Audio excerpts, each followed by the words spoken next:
असम के गवर्नर श्री लक्ष्मण प्रसाद आचार्य जी, ऊर्जावान मुख्यमंत्री हेमंता बिश्व शर्मा जी, इंडस्ट्री लीडर्स, अन्य महानुभाव, देवी और सज्जनों, पूर्वी भारत और नॉर्थ ईस्ट की भूमि आज एक नए भविष्य की शुरुआत करने जा रही है। एडवांटेज आसाम पूरी दुनिया को असम के पोटेंशियल और प्रोग्रेस से जोड़ने का एक महाअभियान है। इतिहास गवाह है कि पहले भी भारत की प्रॉस्पेरिटी में ईस्टर्न इंडिया का बहुत बड़ा रोल हुआ करता था। आज जब भारत विकसित होने की तरफ बढ़ रहा है तो एक बार फिर ईस्टर्न इंडिया, हमारा ये नॉर्थ ईस्ट अपना सामर्थ्य दिखाने जा रहा है। एडवांटेज आसाम को मैं इसी स्पिरिट के रिफ्लेक्शन के रूप में देख रहा हूं। मैं असम सरकार को, हेमंता जी की पूरी टीम को इस भव्य आयोजन के लिए बहुत बहुत बधाई देता हूं। मुझे याद है 2013 में मैं चुनाव अभियान के लिए आसाम का दौरा कर रहा था, तो एक सभा में ऐसे ही मेरे मन से एक शब्द निकला था और मैंने कहा था, वो दिन दूर नहीं जब लोग अल्फाबेट्स पढ़ना शुरू करेंगे तो कहेंगे ए फॉर आसाम।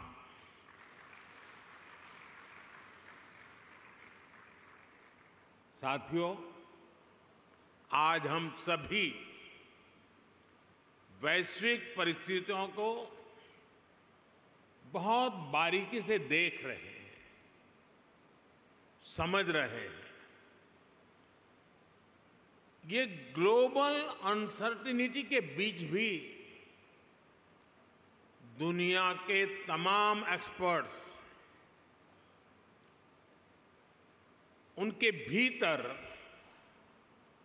एक बात को लेकर सर्टेनिटी है, और वो सर्टेनिटी है भारत के तेज ग्रोथ को लेकर। भारत पर इस भरोसे का बहुत ठोस कारण है। आज का भारत आने वाले 25 साल की इस 21वीं शताब्दी के लॉन्ग टर्म विजन को ध्यान में रखते हुए एक के बाद एक कदम उठा रहा है, व्यापक स्तर पर काम कर रहा है। आज दुनिया का भरोसा भारत की युवा आबादी पर है, जो बहुत तेजी से स्किल्ड हो रही है, इनोवेट कर रही है। आज दुनिया का भरोसा भारत के उस नियो मिडिल क्लास पर है जो गरीबी से निकलकर नई एस्पिरेशन के साथ आगे बढ़ रहा है। आज दुनिया का भरोसा भारत की उस 140 करोड़ जनता पर है जो पॉलिटिकल स्टेबिलिटी और पॉलिसी कंटिन्यूटी को सपोर्ट कर रही हैं। आज दुनिया का भरोसा भारत की उस गवर्नेंस पर है जो लगातार रिफॉर्म कर रही है। आज भारत अपनी लोकल सप्लाई चेन को मजबूत कर रहा है। आज भारत दुनिया के अलग अलग रीजन्स के साथ फ्री ट्रेड एग्रीमेंट्स कर रहा है। ईस्ट एशिया के साथ हमारी कनेक्टिविटी लगातार सशक्त हो रही है और नया बन रहा India middle east Europe economic corridor भी अनेक नई संभावनाएं लेकर आ रहा है। साथियों, भारत पर मजबूत होते ग्लोबल ट्रस्ट के बीच आज हम सभी यहां असम में जुटे हैं, मां कामाख्या की धरती पर जुटे हैं। भारत की ग्रोथ में असम का कंट्रीब्यूशन लगातार बढ़ता जा रहा है। 2018 में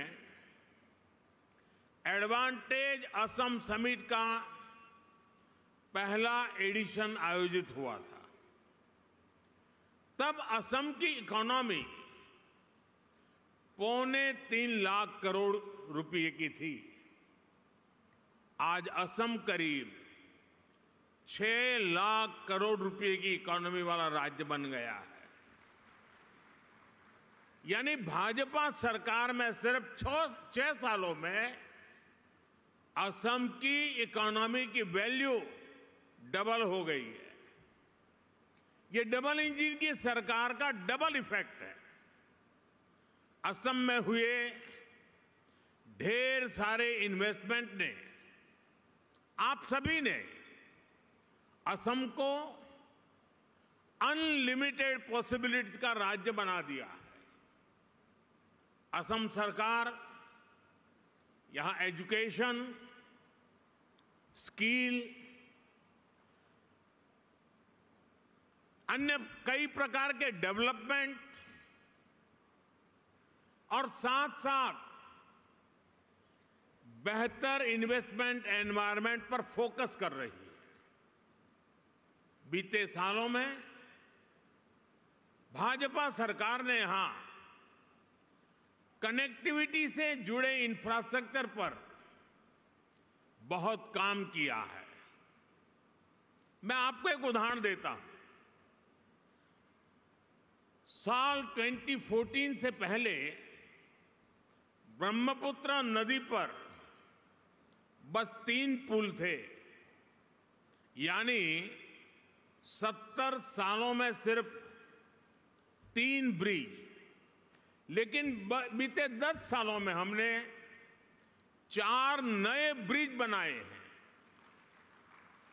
हमने इनमें से एक ब्रिज का नाम भारत रत्न भूपेन हजारिका जी के नाम पर रखा है। असम को 2009 से 2014 के बीच रेल बजट में औसतन 2100 करोड़ रुपए मिले थे। हमारी सरकार ने असम के रेलवे बजट को 4 गुना से ज्यादा बढ़ाकर 10,000 करोड़ रुपए तक पहुंचा दिया। असम के 60 से ज्यादा रेलवे स्टेशन को भी मॉडर्नाइज किया जा रहा है। आज गुवाहाटी से न्यू जलपाईगुड़ी के बीच नॉर्थ ईस्ट की पहली सेमी हाई स्पीड ट्रेन चल रही है। साथियों, असम की एयर कनेक्टिविटी का तेज गति से विस्तार हो रहा है। 2014 तक यहां सिर्फ 7 रूट्स पर फ्लाइट्स ऑपरेट होती थी। अब करीब करीब 30 रूट्स पर फ्लाइट्स चलने लगी है। इससे लोकल इकोनॉमी को भी बहुत बड़ा बूस्ट मिला है, यहां के युवाओं को रोजगार मिला है। साथियों, ये परिवर्तन सिर्फ इंफ्रास्ट्रक्चर तक सीमित नहीं है। लॉ एंड ऑर्डर में अभूतपूर्व सुधार हुआ है। बीते दशक में अनेक पीस अकॉर्ड्स किए गए हैं। बॉर्डर से जुड़े लॉन्ग पेंडिंग इश्यूज का समाधान किया गया है। आज असम का हर रीजन, हर नागरिक, हर युवा यहां के विकास के लिए दिन रात मेहनत कर रहा है। साथियों, आज भारत में इकोनॉमी के हर सेक्टर में, हर लेवल पर बड़े रिफॉर्म्स हो रहे हैं। हमने ईज ऑफ डूइंग बिजनेस के लिए निरंतर काम किया है। हमने इंडस्ट्री और इनोवेशन कल्चर को बढ़ावा देने का पूरा इकोसिस्टम तैयार किया है। स्टार्टअप के लिए नीतियां हो, मैन्युफैक्चरिंग के लिए पीएलआई स्कीम्स हो, या मैन्युफैक्चरिंग कंपनियां और एमएसएमईज को टैक्स में छूट देना हो, हमने हर एक के लिए बेहतरीन पॉलिसीज बनाई है। सरकार देश के इंफ्रास्ट्रक्चर पर भी बहुत बड़ा इन्वेस्टमेंट कर रही है। इंस्टीट्यूशनल रिफॉर्म, इंडस्ट्री, इंफ्रास्ट्रक्चर और इनोवेशन का यही कॉम्बिनेशन भारत की प्रगति का आधार है। और इसलिए इन्वेस्टर्स भी देश के पोटेंशियल को, उनकी और देश की प्रगति की पॉसिबिलिटीज को बदलता हुआ देख रहे हैं। और इस प्रगति में असम भी डबल इंजन की स्पीड से आगे बढ़ रहा है। असम ने 2030 तक अपनी इकोनॉमी को 150 बिलियन तक पहुंचाने का टारगेट सेट किया है। मुझे विश्वास है असम इस लक्ष्य को जरूर हासिल कर सकता है। मेरे इस विश्वास का कारण असम के सामर्थ्यवान और प्रतिभाशाली असम के लोग हैं, यहां की भाजपा सरकार का कमिटमेंट है। असम आज साउथ ईस्ट एशिया और भारत के बीच का गेटवे बनकर उभर रहा है। इस पोटेंशियल को और आगे बढ़ाने के लिए सरकार ने north east transformative industrialisation scheme यानी उन्नति शुरू की है। ये उन्नति स्कीम असम समेत पूरे नॉर्थ ईस्ट में इंडस्ट्री को, इन्वेस्टमेंट को, टूरिज्म को गति देगी। मैं इंडस्ट्री के आप सब साथियों से कहूंगा, इस स्कीम और असम के अनलिमिटेड पोटेंशियल का पूरा लाभ उठाइए। असम की नेचुरल रिसोर्सेज और स्ट्रेटेजिक लोकेशन इस राज्य को इन्वेस्टमेंट का प्रीफर्ड डेस्टिनेशन बनाती है। असम के सामर्थ्य का एक उदाहरण असम टी है। असम टी अपने आप में एक ब्रांड है जो दुनिया भर में चाय के शौकीनों के जीवन का हिस्सा बन चुकी है। असम टी को 200 साल पूरे हो चुके हैं। ये लेगेसी असम को बाकी सेक्टर्स में भी आगे बढ़ने के लिए प्रेरित करती है। साथियों, आज ग्लोबल इकोनॉमी में बहुत बड़ा बदलाव हो रहा है। पूरी दुनिया एक रेजिलिएंट सप्लाई चेन की मांग कर रही है और इसी कालखंड में भारत ने अपने मैन्युफैक्चरिंग सेक्टर को आगे बढ़ाने के लिए मिशन मोड पर काम शुरू किया। हम मेक इन इंडिया के तहत लो कॉस्ट मैन्युफैक्चरिंग को बढ़ावा दे रहे हैं। फार्मास्यूटिकल्स, इलेक्ट्रॉनिक्स, ऑटोमोबाइल, हमारी इंडस्ट्री ना सिर्फ डोमेस्टिक डिमांड्स को पूरा कर रही है, बल्कि इंटरनेशनल मार्केट में भी मैन्युफैक्चरिंग एक्सेलेंस के नए बेंचमार्क बना रही है। इस मैन्युफैक्चरिंग रिवॉल्यूशन में असम बहुत बड़ी भूमिका निभा रहा है। साथियों, असम की ग्लोबल ट्रेड में हमेशा से एक हिस्सेदारी रही है। आज पूरे भारत के ऑन शोर नेचुरल गैस प्रोडक्शन का 50% से ज्यादा शेयर असम के पास है। बीते कुछ सालों में यहां की रिफाइनरीज की कैपेसिटी में बहुत बड़ी वृद्धि की गई है। इलेक्ट्रॉनिक्स, सेमीकंडक्टर्स और ग्रीन एनर्जी जैसे इमर्जिंग सेक्टर में भी असम तेजी से उभर रहा है।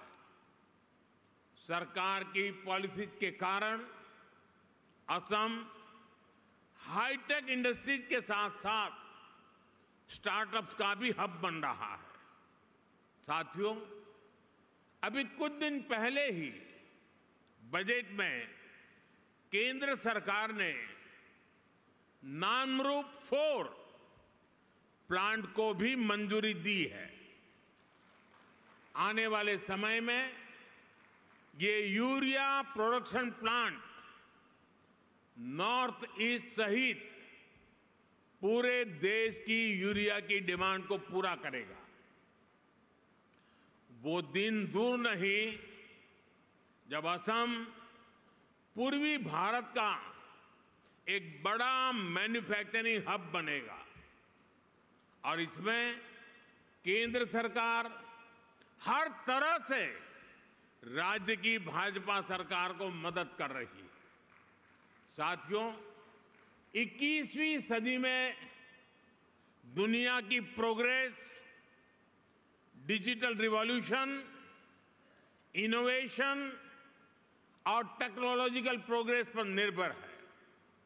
इसके लिए हमारी तैयारी जितनी बेहतर होगी, दुनिया में हमारी ताकत भी उतनी ज्यादा होने वाली है।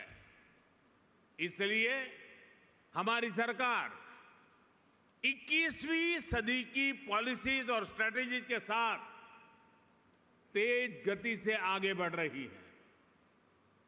हम सब जानते हैं कि इलेक्ट्रॉनिक्स और मोबाइल मैन्युफैक्चरिंग में बीते 10 साल में भारत ने कितनी बड़ी छलांग लगाई है। अब इसी सक्सेस स्टोरी को भारत सेमीकंडक्टर प्रोडक्शन में भी रिपीट करना चाहता है। मुझे गर्व है कि असम सेमीकंडक्टर मैन्युफैक्चरिंग में भी भारत के एक महत्वपूर्ण सेंटर के रूप में विकसित हो रहा है। कुछ महीने पहले असम के जागीरोड में Tata semiconductor assembly and test facility की शुरुआत हुई है।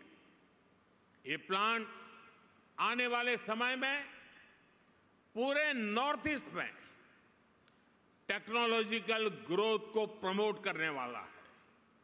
साथियों, सेमीकंडक्टर सेक्टर में इनोवेशन के लिए हमने आईआईटी के साथ भी कोलैबोरेट किया है। इसके लिए देश में एक सेमीकंडक्टर रिसर्च सेंटर पर भी काम किया जा रहा है। इस दशक के अंत तक इलेक्ट्रॉनिक सेक्टर की वैल्यू $500 बिलियन तक पहुंचने वाली है। हमारी जो स्पीड और स्केल है, उससे तय है कि भारत सेमीकंडक्टर प्रोडक्शन की एक बड़ी ताकत बनकर के उभरेगा। इससे लाखों लोगों को रोजगार मिलेगा और असम की इकोनॉमी को भी फायदा होगा। साथियों, बीते 10 सालों में भारत ने अपनी एनवायरमेंटल रिस्पॉन्सिबिलिटीज को समझते हुए भी नीतिगत निर्णय किए हैं। दुनिया हमारे रिन्यूएबल एनर्जी मिशन को एक मॉडल प्रैक्टिस मानकर इसे फॉलो कर रही है। देश ने बीते 10 वर्षों में सोलर, विंड और सस्टेनेबल एनर्जी रिसोर्स पर बहुत बड़ा इन्वेस्टमेंट किया है। इससे न सिर्फ हमारी इकोलॉजिकल कमिटमेंट पूरे हुए हैं, बल्कि देश की रिन्यूएबल एनर्जी प्रोडक्शन कैपेसिटी में भी कई गुना विस्तार कर पाया है। हमने 2030 तक देश की एनर्जी कैपेसिटी में 500 गीगावाट रिन्यूएबल एनर्जी कैपेसिटी में के एडिशन का लक्ष्य बनाया है। 2030 तक देश का annual green hydrogen production 5 million metric tonne हो, सरकार इसके लिए मिशन बनाकर काम कर रही है। देश में गैस इंफ्रास्ट्रक्चर बढ़ने के कारण डिमांड भी तेजी से बढ़ी है। गैस बेस्ड इकोनॉमी का पूरा सेक्टर तेजी से एक्सपांड हो रहा है। इस जर्नी में असम के पास बहुत बड़ा एडवांटेज है। सरकार ने आप सबके लिए बहुत सारे रास्ते बनाए हैं। पीएलआई स्कीम से लेकर ग्रीन इनिशिएटिव के लिए बनी सारी पॉलिसीज आपके हित में हैं। मैं चाहता हूं कि असम रिन्यूएबल एनर्जी सेक्टर में एक लीडर स्टेट बनकर के उभरे, और ये तभी हो पाएगा जब इंडस्ट्री के आप सभी लीडर्स यहां के पोटेंशियल को सही तरह से मैक्सिमाइज करने के लिए आगे आएंगे। साथियों, 2047 तक भारत को विकसित भारत बनाने में पूर्वी भारत की भूमिका बहुत बड़ी होने वाली है। आज पूर्वोत्तर और पूर्वी Bharat infrastructure, logistics, agriculture, tourism और इंडस्ट्री में तेज रफ्तार से आगे बढ़ रहा है। वो दिन दूर नहीं जब दुनिया भारत की डेवलपमेंट जर्नी में इस क्षेत्र को सबसे आगे बढ़ते हुए देखेगा। मुझे विश्वास है आप इस यात्रा में असम के साथी बनेंगे, साझीदार बनेंगे। आइए एक साथ मिलकर हम असम को एक ऐसा राज्य बनाएं जो पूरे ग्लोबल साउथ में भारत की कैपेबिलिटीज को नई ऊंचाइयों तक पहुंचाए। एक बार फिर आज की समिट के लिए आप सभी को मेरी ढेर सारी शुभकामनाएं। और जब मैं कह रहा हूं तो मैं आपको विश्वास दे रहा हूं, मैं आपके साथ हूं। विकसित भारत की जर्नी में आपके योगदान का पूरा समर्थक हूं। बहुत बहुत धन्यवाद।